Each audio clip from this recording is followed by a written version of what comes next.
La manière dont vous vivez votre vie compte profondément pour Dieu. Ce ne sont pas seulement les grandes décisions ou les moments publics, mais les attitudes, actions et choix quotidiens qui définissent si vous marchez en alignement avec son dessein ou si vous vous en éloignez. Chacun d'entre nous a le potentiel de devenir un vase extraordinaire pour la gloire de Dieu, mais le potentiel seul ne suffit pas. Ce qui retient la plupart des gens, ce n'est pas un manque de dons, d'opportunités ou même de prières, mais souvent les comportements et mentalités qui sapent discrètement leur capacité à vivre le plan de Dieu. Si nous ne sommes pas intentionnels dans l'examen et la correction de ces comportements, nous risquons de laisser ces derniers éroder les fondations de notre foi et notre efficacité dans le royaume de Dieu. Vous voyez, les comportements ne sont pas aléatoires, ils reflètent vos croyances, vos valeurs et, en fin de compte, votre cœur. C'est pourquoi Jésus s'est tellement concentré sur l'enseignement concernant l'état du cœur derrière nos actions. Ce qui sort de vous vient de ce qui est déjà en vous. La Bible nous dit de garder notre cœur plus que tout, car de lui découlent toutes nos actions. Donc, s'il existe des comportements qui ne s'alignent pas avec la volonté de Dieu, ce n'est pas seulement une question de cesser ces actions, mais d'adresser la cause profonde en vous. Dieu ne veut pas seulement modifier votre comportement, il veut transformer votre vie complètement. Un comportement à éviter absolument est de vivre dans la peur. La peur paralyse la foi, elle murmure des mensonges sur votre identité et sur la capacité de Dieu à vous délivrer. La peur vous convainc que les obstacles devant vous sont plus grands que le Dieu qui vous a créé. Mais la peur ne vient pas de Dieu. La Bible dit qu'il nous a donné un esprit de puissance, d'amour et de sagesse. Lorsque vous entretenez la peur, vous dites effectivement « Je fais plus confiance à cette peur qu'à Dieu ». Pensez aux Israélites devant la terre promise. Elle leur appartenait, mais la peur a conduit toute une génération à manquer les promesses de Dieu. La peur n'est pas inoffensive, c'est un voleur de destin. Dieu vous appelle à entrer dans ses promesses avec audace, même lorsque les circonstances semblent impossibles. La foi n'élimine pas la peur, elle la surmonte. Un autre comportement à éviter est l'orgueil. L'orgueil est subtil, il se déguise souvent en confiance en soi ou en autosuffisance. Mais l'orgueil est un rejet direct de l'autorité de Dieu dans votre vie. Il dit « Je n'ai pas besoin de Dieu, je peux tout gérer seul ». La Bible nous rappelle que l'orgueil précède la chute. Vous ne pouvez pas construire votre vie sur un fondement d'orgueil et espérer qu'elle tienne. Dieu résiste aux orgueilleux mais fait grâce aux humbles. Si vous voulez grandir dans le dessein de Dieu, vous devez être prêt à vous humilier, à admettre votre besoin de lui et à vous soumettre à sa direction dans chaque domaine de votre vie. La vraie grandeur se trouve dans le service aux autres et la glorification de Dieu, pas dans l'élévation de soi-même. Maintenant, parlons de la paresse. La paresse n'est pas seulement une question d'inactivité physique, c'est un problème spirituel. C'est le refus de gérer les dons, les opportunités et le temps que Dieu vous a donné. Chaque jour est un cadeau de Dieu, une occasion de faire avancer son royaume, de bénir les autres et de grandir dans votre dessein. Lorsque vous gaspillez ce temps, vous n'êtes pas seulement improductif, vous manquez de respect envers le Dieu qui vous a donné cette journée. Jésus lui-même a dit que la moisson est grande, mais que les ouvriers sont peu nombreux. Il y a du travail à faire dans le royaume, et chacun de nous a un rôle à jouer. Ne laissez pas la paresse vous priver de la joie et de l'épanouissement qui viennent du fait d'être un participant actif au plan de Dieu. L'offense est un autre comportement qui peut freiner votre croissance spirituelle. Lorsque vous vous accrochez à une offense, vous créez une barrière entre vous et les autres, et surtout entre vous et Dieu. Le pardon n'est pas une option pour le croyant, c'est un commandement. Jésus a dit que si nous ne pardonnons pas aux autres, nous ne pouvons pas espérer être pardonnés. L'offense empoisonne votre âme, elle permet à l'amertume de s'installer, et cette amertume étouffe le fruit de l'esprit dans votre vie. Pardonner ne signifie pas que ce que quelqu'un vous a fait était juste, mais cela signifie que vous le remettez entre les mains de Dieu et que vous refusez de laisser ses actions contrôler votre cœur. Lâchez prise sur l'offense pour que vous puissiez vivre dans la liberté que Dieu a pour vous. L'envie est un autre comportement qui peut détruire les relations, engendrer de l'insatisfaction et vous aveugler sur les bénédictions de votre propre vie. Lorsque vous enviez le succès de quelqu'un d'autre, vous dites essentiellement à Dieu que ce qu'il vous a donné n'est pas suffisant. Mais les plans de Dieu pour vous sont uniques. Il vous a équipé de tout ce dont vous avez besoin pour accomplir votre dessein. Arrêtez de regarder ce qu'il fait dans la vie des autres et concentrez-vous sur ce qu'il veut faire dans la vôtre. La comparaison est un piège qui vous volera votre joie et vous empêchera de marcher dans la gratitude. Célébrez les autres, sachant que les bénédictions de Dieu ne sont pas limitées. Ce qu'il a fait pour eux, il peut le faire pour vous, si cela fait partie de sa volonté. Un autre comportement à éviter est la malhonnêteté. Dieu est un Dieu de vérité, et il appelle son peuple à marcher dans l'intégrité. La malhonnêteté peut sembler insignifiante au début, un petit mensonge ici, une petite compromission là, mais elle a tendance à grandir. Les mensonges érodent la confiance, et la confiance est la base de toute relation, y compris votre relation avec Dieu. La Bible dit que ceux qui marchent dans l'intégrité vivront en sécurité, mais ceux qui suivent des chemins tortueux seront exposés. L'honnêteté ne consiste pas seulement à éviter les mensonges, mais à vivre une vie authentique et transparente. Soyez une personne dont les paroles et les actions s'alignent, quelqu'un qui reflète le caractère de Christ en tout. Enfin, évitez le comportement de négliger votre relation avec Dieu. C'est peut-être le plus dangereux de tous, car c'est le fondement sur lequel tout repose. Dieu désire une relation personnelle avec vous, pas distante ou transactionnelle. Lorsque vous négligez la prière, l'adoration et le temps dans sa parole, vous vous éloignez de lui. Et lorsque vous vous éloignez de lui, il devient plus facile de tomber dans la peur, l'orgueil, la paresse, l'offense, l'envie, la malhonnêteté et tous les autres comportements destructeurs. Votre relation avec Dieu est la source de votre force, de votre sagesse et de votre dessein. Restez connecté à lui chaque jour, non par obligation, mais par amour. C'est subtil au début. Cela peut se manifester par une réticence à demander de l'aide, un refus d'admettre ses erreurs ou un désir de tout contrôler. Mais l'orgueil est dangereux, car il nous place au centre de nos vies au lieu de laisser cette place à Dieu.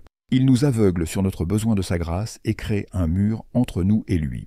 La Bible nous dit que Dieu résiste aux orgueilleux mais accorde sa grâce aux humbles. Si nous voulons grandir spirituellement, nous devons activement déraciner l'orgueil et cultiver l'humilité. L'humilité, ce n'est pas penser moins de soi-même, mais reconnaître sa dépendance envers Dieu et placer sa volonté au-dessus de la nôtre. La paresse, bien qu'elle soit souvent négligée, est un autre comportement qui peut sérieusement entraver notre croissance spirituelle. La paresse n'est pas seulement une question d'inactivité physique, c'est une négligence spirituelle, c'est éviter l'effort nécessaire pour grandir dans notre relation avec Dieu. C'est sauter le temps de prière parce que nous sommes trop occupés ou négliger la lecture de la parole parce que nous sommes trop fatigués. C'est choisir la commodité plutôt que l'obéissance. Mais la croissance spirituelle demande de l'intentionnalité, elle demande des efforts. Tout comme une plante ne peut pas pousser sans eau, sans lumière du soleil et sans soin, notre esprit ne peut pas grandir sans les disciplines de la prière, de l'étude, de l'adoration et du service. La paresse permet aux mauvaises herbes de pousser dans notre jardin spirituel, et, avec le temps, ces mauvaises herbes peuvent étouffer la vie que Dieu a prévue pour nous. L'offense est un autre comportement qui peut être une barrière à la croissance spirituelle. Lorsque nous nous accrochons à une offense, que ce soit envers les autres ou même envers Dieu, nous permettons à l'amertume de s'enraciner dans nos cœurs. L'amertume est comme un poison. Elle n'affecte pas seulement nos relations avec les autres, mais aussi notre relation avec Dieu. Jésus nous a appris à pardonner, non seulement pour le bien de la personne à qui nous pardonnons, mais aussi pour notre propre bien. Le pardon nous libère du fardeau de l'offense et nous permet de marcher dans la liberté que Dieu désire pour nous. S'accrocher à une offense nous maintient coincés dans le passé, incapables d'avancer dans le but que Dieu a pour nous. L'envie est un autre comportement qui peut freiner notre croissance spirituelle. L'envie garde notre attention sur ce que les autres ont, au lieu de nous concentrer sur ce que Dieu nous a donné. Elle engendre l'insatisfaction et nous aveugle sur nos propres bénédictions. Lorsque nous nous comparons aux autres, nous perdons de vue le but unique que Dieu a pour nos vies. L'envie peut conduire au ressentiment, à la frustration et même à un sentiment de droit. Mais Dieu nous appelle à être reconnaissants, à faire confiance à son timing et à célébrer les réussites des autres. Lorsque nous abandonnons l'envie, nous faisons place à la gratitude, au contentement et à la joie. Enfin, la malhonnêteté est un comportement qui peut profondément affecter notre croissance spirituelle. Dieu est un Dieu de vérité, et il nous appelle à marcher dans l'intégrité. La malhonnêteté, qu'elle prenne la forme de mensonges flagrants, de demi-vérités ou d'actions trompeuses, crée une déconnexion entre nous et Dieu. Elle érode la confiance, que ce soit avec les autres ou avec nous-mêmes. Vivre dans la vérité demande du courage, mais cela apporte aussi la liberté. Lorsque nous marchons dans l'intégrité, nous reflétons le caractère du Christ et établissons un fondement pour la croissance spirituelle. En examinant ces comportements, la peur, la complaisance, l'orgueil, la paresse, l'offense, l'envie et la malhonnêteté, il est important de se rappeler que la grâce de Dieu est suffisante. Il ne nous montre pas ces comportements pour nous condamner, mais pour nous aider à grandir. Il est un Père aimant qui désire nous voir prospérer, devenir tout ce qu'il nous a créé pour être. Mais la croissance nécessite notre coopération. Elle nécessite une volonté de confronter les domaines de nos vies, qui ne sont pas alignés avec sa volonté, et de les lui abandonner. La bonne nouvelle, c'est que nous n'avons pas à surmonter ces comportements par nos propres forces. Dieu nous a donné son esprit pour nous fortifier, nous guider et nous transformer. Lorsque nous comptons sur sa force, nous pouvons déraciner les comportements qui freinent notre croissance spirituelle et les remplacer par des comportements alignés avec son caractère. Des comportements comme la foi, la diligence, l'humilité, le pardon, la gratitude et l'intégrité. C'est un processus, mais c'est un processus qui en vaut la peine, car le résultat est une vie entièrement alignée avec le dessein de Dieu, une vie qui lui rend gloire et qui nous apporte l'épanouissement. Éviter certaines attitudes et habitudes destructrices crée de l'espace pour que les principes divins de Dieu puissent œuvrer en nous et à travers nous. Cette vérité est profonde, car elle souligne à quel point notre parcours spirituel ne dépend pas seulement de ce que nous faisons activement, mais aussi de ce que nous choisissons délibérément de ne pas laisser entrer dans nos vies. C'est dire non aux choses qui distraient, corrompent et nous déconnectent de Dieu pour pouvoir dire pleinement oui à sa présence, à sa volonté et à sa puissance transformatrice. Lorsque nous retirons les comportements nuisibles de nos vies, nous ne faisons pas que libérer de l'espace. Nous créons un environnement où les principes de Dieu peuvent s'enraciner et prospérer. Imaginez essayer de construire une maison sur un terrain rempli de gravats et de débris. Avant de commencer la construction, l'espace doit d'abord être dégagé. Il en va de même pour nos cœurs et nos esprits. Les attitudes et habitudes destructrices agissent comme un encombrement spirituel, empêchant l'œuvre de Dieu de s'épanouir en nous. Ce n'est pas que Dieu soit limité. Il est tout-puissant, mais il exige notre coopération. Il ne forcera pas son chemin dans un cœur encombré d'amertume, d'orgueil, d'envie ou d'autres comportements nuisibles. Il attend que nous le choisissions, que nous l'invitions à entrer et que nous dégagions la voie pour que ces principes divins nous transforment de l'intérieur. L'une des premières attitudes destructrices à éviter est la tendance à la négativité. La négativité obscurcit notre perspective, déforme notre vision de la bonté de Dieu et nous empêche de voir son œuvre dans nos vies. Il est facile de sombrer dans la négativité face aux défis, aux déceptions ou aux délais. Mais la négativité est comme un brouillard qui cache la vérité des promesses de Dieu. Lorsque nous nous attardons sur ce qui ne va pas, au lieu de nous concentrer sur ce que Dieu peut réparer, nous limitons notre capacité à voir les opportunités qu'il a placées devant nous. Éviter la négativité ne consiste pas à ignorer la réalité ou à prétendre que tout est parfait, mais à choisir de faire confiance au fait que Dieu est plus grand que nos circonstances. Cela signifie croire que ses plans pour nous sont bons, même lorsque nous ne pouvons pas voir l'ensemble du tableau. En renonçant à la négativité, nous créons un espace où la gratitude, l'espoir et la foi peuvent s'enraciner. Une autre habitude destructive à éviter est la tendance à se plaindre. Se plaindre peut sembler inoffensif, ce n'est que se défouler, après tout. Mais cela révèle un problème plus profond d'insatisfaction.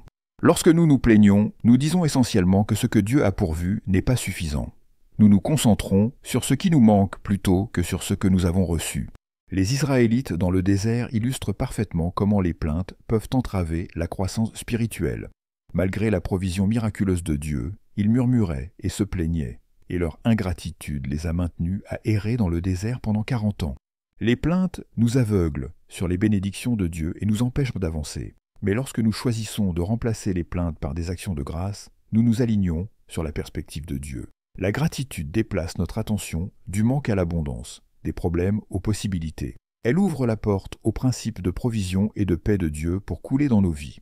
Préparons le chemin pour que ces principes divins agissent en nous et à travers nous, nous transformant en réceptacles de sa grâce, de sa vérité et de son amour.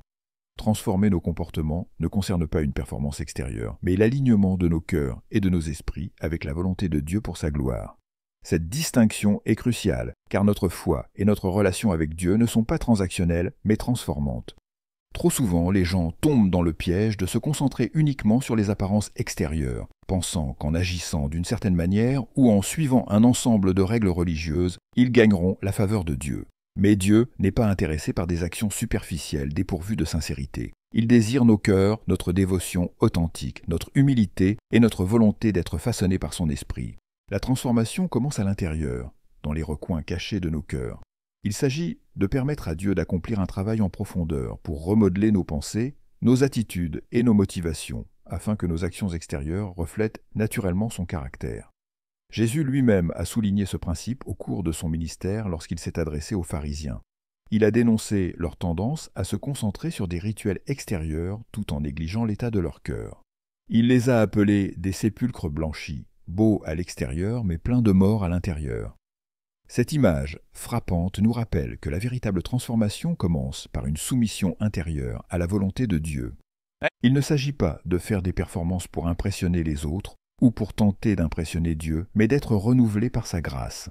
Aligner nos cœurs et nos esprits avec la volonté de Dieu exige d'abord de reconnaître que nous ne pouvons pas accomplir cette transformation par nous-mêmes.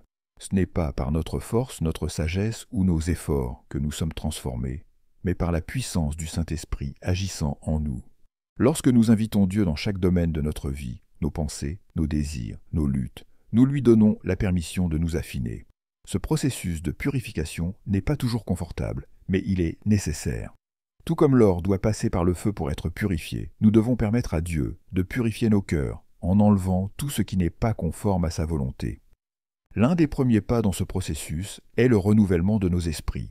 L'apôtre Paul en parle dans sa lettre aux Romains, lorsqu'il exhorte les croyants à ne pas se conformer au modèle de ce monde, mais à être transformés par le renouvellement de leur esprit. Ce renouvellement n'est pas un événement ponctuel, c'est un choix quotidien de remplir nos esprits de la vérité de Dieu plutôt que des mensonges du monde. Le monde nous dit souvent que notre valeur dépend de nos réalisations, de nos possessions ou de notre apparence, mais la parole de Dieu nous rappelle que notre valeur réside dans le fait que nous sommes ses enfants bien-aimés, créés à son image et rachetés par son Fils. Lorsque nous méditons sur sa vérité, notre perspective change. Nous commençons à nous voir, ainsi que les autres, à travers ses yeux, ce qui conduit à une transformation véritable.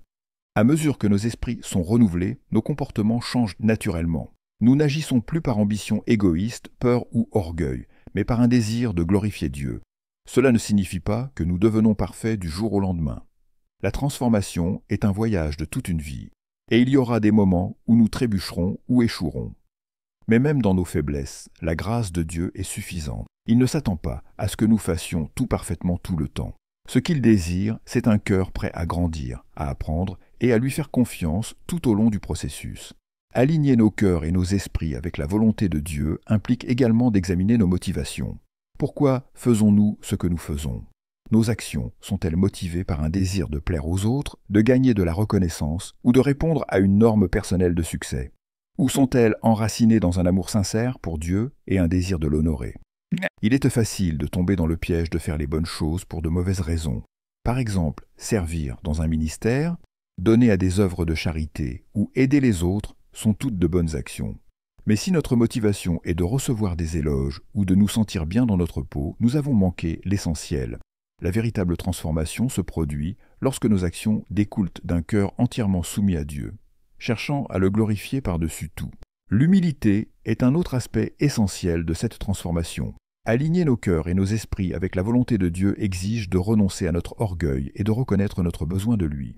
L'orgueil nous dit que nous pouvons tout faire par nous-mêmes, que nous n'avons pas besoin de l'aide ou de la direction de Dieu. Mais l'humilité reconnaît qu'en dehors de lui, nous ne pouvons rien faire. C'est une posture de dépendance où nous disons « Dieu, j'ai besoin de toi, je ne peux pas faire cela sans toi ». Cette humilité ouvre la porte à l'action de Dieu dans nos vies, nous modelant en réceptacle de sa gloire.